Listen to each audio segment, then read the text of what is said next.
Saya kalau boleh mungkin agak sentimental, selamat jalan Pak. Bapak akan menjadi kenangan yang indah buat Indonesia.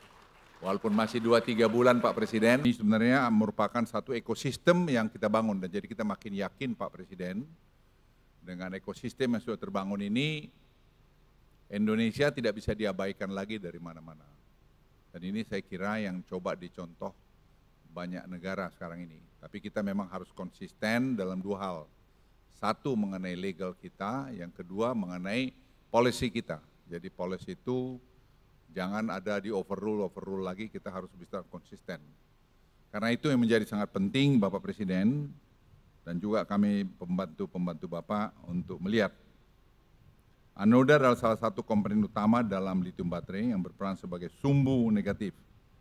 Sementara nikel yang hilirisasinya telah dilakukan selama ini adalah membentuk komponen katoda yang berperan sebagai sumbu positif. Jadi tidak bisa karena kita juga masalah tarif ke Amerika itu kita sudah dapat 25%, sehingga Amerika pun melihat bahwa Indonesia itu menjadi tempat ini menjadi import mereka yang terbaik. Sebagaimana kita ketahui, katoda tidak hanya berasal dari nikel, ada juga yang berasal dari fosfat dan besi, sebagaimana kita kenal sebagai lithium LFP atau lithium ferrophosphate.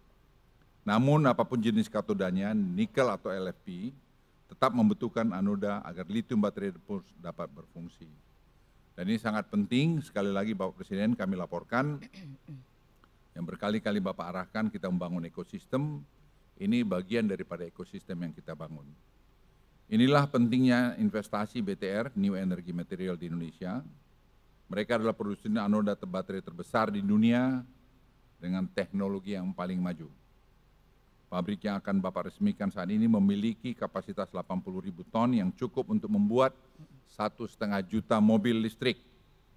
Dan pada awal kuartal 4 tahun ini mereka juga mulai membangun fase kedua dan akan selesai 1 Maret 2025. Dan total kapasitas 160.000 ton. Dengan kapasitas ini Indonesia akan menjadi produsen anoda baterai nomor 2 terbesar di dunia. Dan pabrik ini menjadi yang terbesar di dunia sebagai pembanding pada Bapak saja. Jepang hanya memiliki kapasitas produksi anoda sebesar 10.000 ton. Dan Korea Selatan hanya 40.000 ton. Sementara itu pabrik terbesar di Tiongkok saat ini kapasitasnya adalah 100.000 ton. Jadi kita akan bisa melewati Tiongkok dalam beberapa waktu ke depan.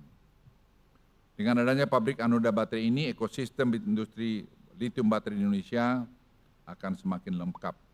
Dan sesuai tugas yang Bapak Presiden berikan kepada kami, kita tidak hanya akan mengembangkan lithium baterai, tapi yang berbahan katoda, nikel, tapi juga katoda LFP dan pabrik LFP saat ini sedang dibangun Indonesia. LFP ini memang menjadi penting, walaupun LFP ini sebenarnya berpengaruh dengan cuaca yang ekstrim dingin maupun ekstrim panas. Oleh karena itu, tetap saja orang masih melihat lithium baterai itu pilihan yang terbaik saat ini. Bapak Presiden yang saya hormati, serta para hadirin yang berbahagia, keberhasilan kita untuk membangun hilirisasi dan mengembangkan ekosistem mobil dan baterai tidak lepas dari arahan Bapak Presiden dan konsistensi pemerintah dalam menjadikan aturan yang baik. Saya masih ingat betapa Bapak Presiden dulu memutuskan untuk kita memban ekspor nikel ore itu yang banyak sekali waktu itu pro-kon. Tetapi Presiden saya ingat betul konsisten terhadap itu karena waktu itu ekspor kita akan hilang kira-kira 1,5 miliar. Tapi Bapak Presiden dengan keputusan Bapak waktu itu tahun lalu ekspor kita sudah hampir lebih dari 34 miliar dolar. Jadi angka yang sangat besar. Dan kita melihat kalau proses ini terus berjalan pada tahun 2027,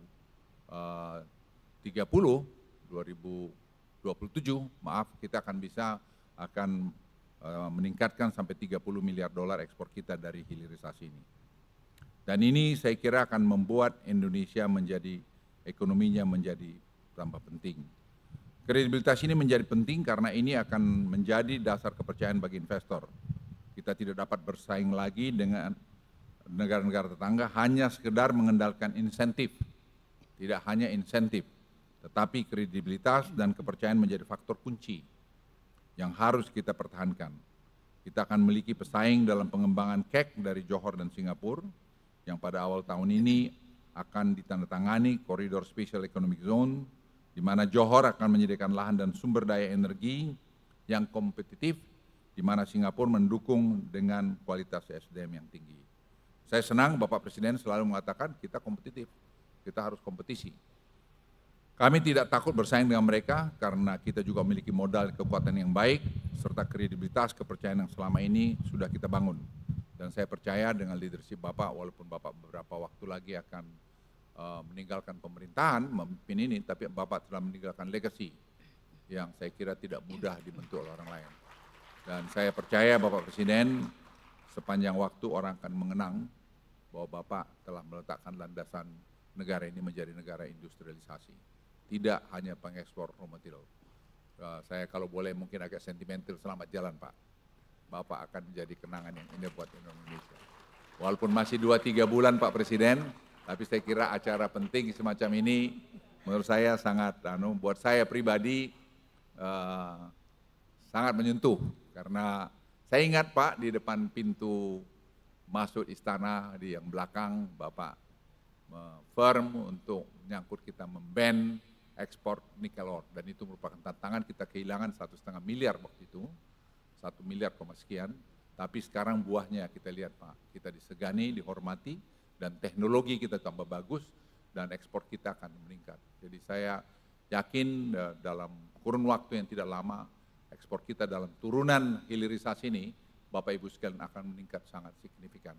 Dan lebih dari itu, tidak ada orang menganggap enteng lagi Indonesia, bahwa Indonesia ini bisa diatur-atur oleh siapapun. Indonesia negara besar, negara yang mempunyai karakter, negara yang bisa mengatakan ya, dan negara yang bisa mengatakan tidak. Oleh karena itu, kita semua pembantu Presiden harus betul-betul mengantar semua, mengawal semua aturan-aturan peraturan ini dengan baik. Kita harus menjaga kredibilitas Bapak Presiden yang sudah dibangun selama 10 tahun. Kita semua pembantunya harus bahu-membahu melakukan ini dan saling mengingatkan untuk kita tidak mengkhianati ketentuan atau kredibilitas yang sudah dibuat Bapak Presiden.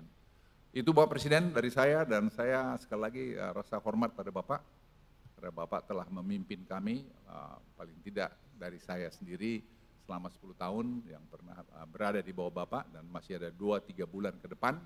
Tapi saya yakin sekali lagi, hakul yakin bahwa apa yang sudah Bapak letakkan ini akan menjadi landasan buat kita semua. Sekian, terima kasih. Wassalamualaikum. Download Tribun X sekarang, menghadirkan lokal menjadi Indonesia.